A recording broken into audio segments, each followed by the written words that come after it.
Kidney stones, சிறுநீரகத்தில் கற்கள்.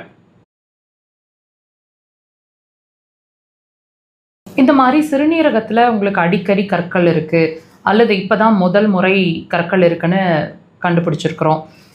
இது மாதிரி உங்களுக்கு இந்த சிரமங்களில் நீங்கள் இருந்துகிட்ருக்கீங்க அப்படின்னா இது ஏதாவது அறிகுறியாக இருக்குமா, அல்லது நம்ம கிட்னி ஸ்டோன்ஸை ரிமூவ் பண்ணால் மட்டும் போதுமா, ஏன் திரும்ப திரும்ப ஏற்கனவே நான் பல தடவை ரிமூவ் பண்ணிட்டேன், ஏன் திரும்ப திரும்ப மறுபடியும் ஃபார்ம் ஆகுதுன்னே புரிய மாட்டேங்குது, இப்படின்ற ஒரு குழப்பத்தில் இருக்கீங்க, இதுக்கான விடை தேடிட்டு இருக்கீங்க அல்லது இதுக்கான நிரந்தர தீர்வு தேடிட்டு இருக்கீங்கன்னா இந்த 3 நிமிஷ பதிவு உங்களுக்கு ஒரு கிளாரிட்டி கொடுக்கும். முழுசாக பாருங்கள், அதுக்கான சொல்யூஷன் என்னன்னு தெரிஞ்சுக்கலாம்.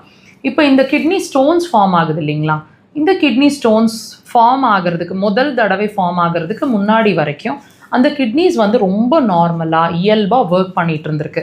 இந்த கிட்னி ஸ்டோன் ஃபார்ம் ஆகிறது முதல் தடவையோ அல்ல பல முறைகளோ ஃபார்ம் ஆகிட்டுருக்கு இல்லைங்களா, இது என்ன சொல்ல வருது, இந்த கிட்னி வந்து கற்களை ஃபார்ம் பண்ணி என்ன சொல்ல வருது நமக்கு அப்படின்னா, நான் இயல்பாக இல்லை, நான் நார்மலாக என்னால் என்னோடய வேலைகளை தினசரி செய்யக்கூடிய வேலைகளை என்னால் செய்ய முடியல அப்படின்றத அதோட செயல்திறனை குறைக்கிறது வழியாக உள்ள ஒரு கற்களை ஃபார்ம் பண்ணி விடுது.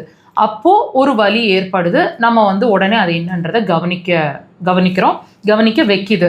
ஸோ இது ஒரு தடவை நம்ம ரிமூவ் பண்ணிட்டோம், ஏதோ ஒரு ட்ரீட்மெண்ட்டில் நம்ம ரிமூவ் பண்ணிட்டோம், வெல் அண்ட் குட். ஆனால் ஏன் திரும்ப திரும்ப வருது, திரும்ப திரும்ப வருமா அப்படிங்கிறதெல்லாம் உங்களுக்கு ஒரு கிளாரிட்டி கிடைக்கும். ஒரு விஷயம் புரிஞ்சுக்கோங்க, நம்ம என்ன செய்கிறோன்னா அந்த கிட்னியில் இருக்கிற ஸ்டோனை ஏதாவது ஒரு ட்ரீட்மெண்ட்டில் கரைச்சி வெளியே கொண்டு வந்துடுறோம்.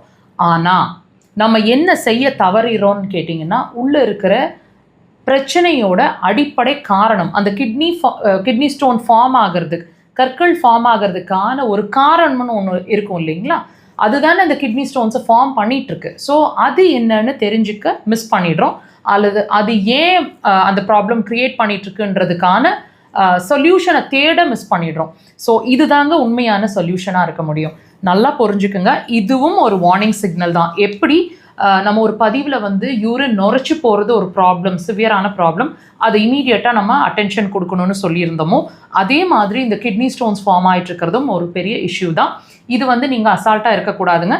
கிட்னியோட செயல்திறன் குறைஞ்சிட்டு வருது, day by day it is losing it's energy level, ஃபங்க்ஷனிங்கும் குறைஞ்சிட்டு வருது அப்படிங்கிறத அது உங்களுக்கு இண்டிகேட் பண்ணிகிட்ருக்கு. ஸோ தயவு செய்து ட்ரீட்மெண்ட்டை இமீடியட்டாக ஸ்டார்ட் பண்ணுங்கள்.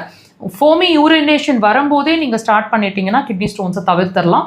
ஸோ அடுத்தடுத்த செக்மெண்ட்டில் நம்ம போகாமல் தவிர்த்துட்டு நம்மளோட வைட்டல் ஆர்கன்ஸை சேவ் பண்ண முடியும். அக்குபஞ்சர் அதுக்கு ஒரு சிறந்த தீர்வாக இருக்கும். ரைட் அவே இன்றைக்கே ட்ரீட்மெண்ட்டை ஸ்டார்ட் பண்ணுங்கள்.